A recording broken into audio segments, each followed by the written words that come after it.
ಎಲ್ಲರಿಗೂ ನಮಸ್ಕಾರ. ಲತಾ ಲರ್ನಿಂಗ್ ಚಾನಲ್ಗೆ ಸ್ವಾಗತ. ಈ ಒಂದು ವಿಡಿಯೋದಲ್ಲಿ 1ನೇ ತರಗತಿ ಸವಿ ಕನ್ನಡ ಭಾಗ 1 ಈ ಪುಸ್ತಕದಲ್ಲಿ ಪಾಠ 1 1ನೇ ಪದ್ಯದ ಬಗ್ಗೆ ತಿಳ್ಕೊಳ್ಳೋಣ. ಮೊದಲಿಗೆ ತೋರಿಸಿ ಹೇಳಿಸಿ. ಪಾಠ 1 ಪಾಠ ಪೂರ್ವ ಚಟುವಟಿಕೆ. ಚಿತ್ರ ತೋರಿಸಿ ಪದ ಹೇಳಿಸಿ. ಮೊದಲನೆಯ ಚಿತ್ರ ತಾಯಿ, ಎರಡನೆಯ ಚಿತ್ರ ರೈತ, ಮೂರನೆಯ ಚಿತ್ರ ವೈದ್ಯ, ನಾಲ್ಕನೆಯ ಚಿತ್ರ ಸೈನಿಕ, ಐದನೆಯ ಚಿತ್ರ ತಂದೆ. ಈಗ ಪದ್ಯವನ್ನು ಓದೋಣ. ಪಾಠ 1 1ನೇ ಪದ್ಯ. ಕವಿ ಎಲ್.ಕೆ. ಕಂಬಾರ. ಈ ಪದ್ಯವನ್ನು ರಾಗವಾಗಿ ಓದಿ ಮಕ್ಕಳಿಂದ ಹೇಳಿಸಿ. ನವಮಾಸ ಹೊತ್ತು ನನ್ನನ್ನು ಎತ್ತು ಸಾಕಿದ ತಾಯಿಗೆ ವಂದನೆ, ಸಾಕಿದ ತಾಯಿಗೆ ವಂದನೆ.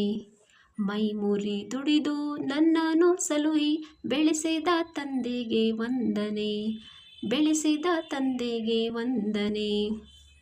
ವಿದ್ಯಾ ಬುದ್ಧಿ ಬಾಲ್ಯದಿ ಕಲಿಸಿ ಹರಸಿದ ಗುರುವಿಗೆ ವಂದನೆ, ಹರಸಿದ ಗುರುವಿಗೆ ವಂದನೆ. ಬಗೆ ಬಗೆ ರೋಗವ ವಾಸಿ ಮಾಡುವ ವೈದ್ಯಗೆ ಮಾಡುವೆ ವಂದನೆ, ವೈದ್ಯಗೆ ಮಾಡುವೆ ವಂದನೆ. ನಿತ್ಯದಿ ದುಡಿದು ಅನ್ನವ ನೀಡುವ ರೈತಗೆ ಮಾಡುವೆ ವಂದನೆ, ರೈತಗೆ ಮಾಡುವೆ ವಂದನೆ. ನಾಡಿನ ರಕ್ಷಣೆ ನಿತ್ಯದಿ ಮಾಡುವ ಯೋಧಗೆ ಮಾಡುವೆ ವಂದನೆ, ಯೋಧಗೆ ಮಾಡುವೆ ವಂದನೆ. ಈ ಪದ್ಯದಲ್ಲಿ ಕೇಳಿದ ಪದಗಳು: ಮಾಸ, ಹೊತ್ತು, ಹೆತ್ತು, ತಾಯಿ, ದುಡಿ, ತಂದೆ, ವಿದ್ಯೆ, ಬುದ್ಧಿ, ಬಾಲ್ಯ, ಗುರು, ರೋಗ, ವೈದ್ಯೆ, ರೈತ, ನಾಡು, ನಿತ್ಯ, ಯೋಧ. ಪದಗಳ ಅರ್ಥ: ಮಾಸ ಅಂದರೆ ತಿಂಗಳು, ವಂದನೆ ಅಂದರೆ ನಮಸ್ಕಾರ, ಸಲಹು ಅಂದರೆ ಆರೈಕೆ, ನಿತ್ಯ ಅಂದರೆ ಪ್ರತಿದಿನ. ನಂತರ ಅಭ್ಯಾಸ. ಬಿಟ್ಟಿರುವ ಪದವನ್ನು ಮಕ್ಕಳಿಂದ ಹೇಳಿಸಿ. 1ನೇಯದು ನವಮಾಸ ಹೊತ್ತು ಸಾಕಿದ ತಾಯಿಗೆ.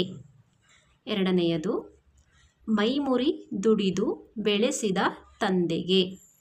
3ನೇಯದು ವಿದ್ಯಾ ಬುದ್ಧಿ ಕಲಿಸಿ ಹರಸಿದ ಗುರುವಿಗೆ. 4ನೇಯದು ನಿತ್ಯದಿ ದುಡಿದು ಅನ್ನವ ನೀಡುವ ರೈತಗೆ. 5ನೇಯದು ರೋಗ ವಾಸಿ ಮಾಡುವ ವೈದ್ಯಗೆ. 6ನೇಯದು ನಾಡಿನ ರಕ್ಷಣೆ ಮಾಡುವ ಯೋಧಗೆ. ನಂತರ ಬಿಟ್ಟಿರುವ ಪದ್ಯದ ಸಾಲುಗಳನ್ನು ಮಕ್ಕಳಿಂದ ಹೇಳಿಸಿ.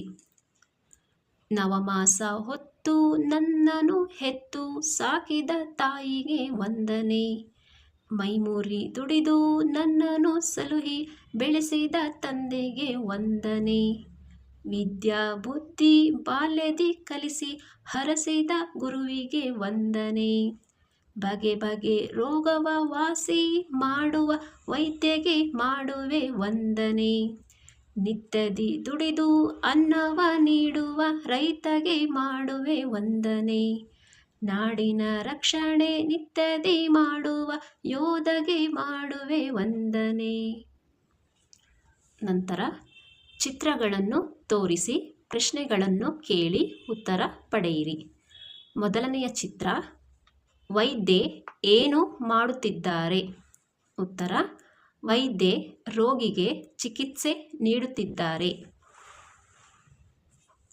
2ನೇಯ ಚಿತ್ರ: ರೈತರು ಏನು ಮಾಡುತ್ತಿದ್ದಾರೆ?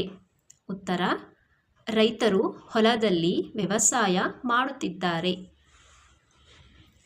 ಮೂರನೆಯ ಚಿತ್ರ ಶಿಕ್ಷಕಿ ಏನು ಮಾಡುತ್ತಿದ್ದಾರೆ? ಉತ್ತರ ಶಿಕ್ಷಕಿ ತರಗತಿಯಲ್ಲಿ ಪಾಠ ಮಾಡುತ್ತಿದ್ದಾರೆ. ಈ ಒಂದು ವಿಡಿಯೋ ಉಪಯೋಗ ಆಗಿದ್ದರೆ ಲೈಕ್ ಮಾಡಿ, ಶೇರ್ ಮಾಡಿ, ಹಾಗೆ ಸಬ್ಸ್ಕ್ರೈಬ್ ಮಾಡ್ಕೊಳ್ಳಿ. ಈ ವಿಡಿಯೋ ನೋಡಿದ್ದಕ್ಕೆ ಧನ್ಯವಾದಗಳು.